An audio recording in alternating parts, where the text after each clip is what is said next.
Jota de Sabaxáns. Este tema está baseado en dúas recollidas feitas no ano 1994 na aldea de Sabaxáns.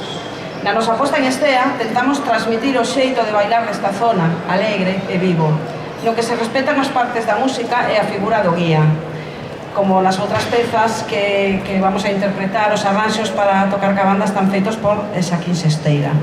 Agardamos que disfrutedes.